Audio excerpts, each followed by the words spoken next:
Xaaladda magaalada Boosaaso caawa fiidkii hore deganeed iyo maanta gelikii dambe ayaa hadda ay saacadu ku beegan tahay 12 habeenimo. Waxaa la sheegayaa inay dib uga bilaabmatay rasaas iyo weliba hub culus oo la isku ridayo.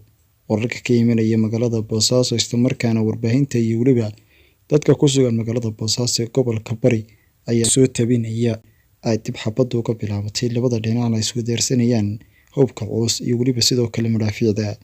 Lama oga labada dhinaca bilaabay isla markaana ka baxay jabiyeyna xabad joojintii maanta la gaadhay. Isimada dhaqanka gobolka Bari iyo culimadiinka gobolka Bari ayaa caawa warbaahinta kula hadlay gudaha magaalada Boosaaso xarunta gobolka Bari kadib markii maanta ay labada dhinac u kala dabqaadayeen isla markaana labada dhinacba ay ka codsanayeen la joojiyo dagaalka.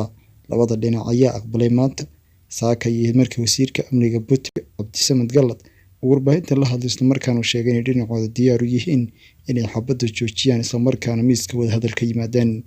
BSF ayaa iyaguna caawa fiidkii warqad ay soo saareen waxay ku sheegeen inay diyaar u yihiin inay joojiyaan xabadda isla markaana shacabka u turayaan lana soo weeraray ayna isdifaacayeen hase haddii hadda u yihiin diyaar wada hadal.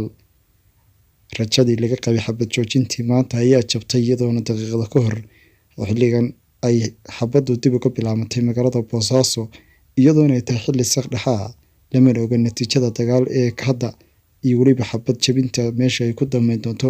hase haatee dadaaladii isimada dhaqanka gobolka Bari ay maanta wadeen iyo weliba sidoo kale shacabka qaybihiisa kala duwan ayaa caawa faraha ka baxay iyadoona labada dhinacba baaqay soo saaray ballanqaadkii maanta iyo caawa dadka u ballanqaaday inay joojinayaan xabadda iyo dagaalka ay meesha ka baxday. waxaana muuqata in labada dhinacna u hoggaansamin xabad joojinta isla markaana uu xamaasadiisa una xakamayn. Magaalada Boosaaso ayaa habeenkii saddexaad galaysa jawi dagaal iyadoon la ogeyn aroortii wuxuu waagu ugu baryi doono, waxaana xaaladdu isku beddeshay. Rajadii la qabay ayaa hadda isku beddeshay mid quusa.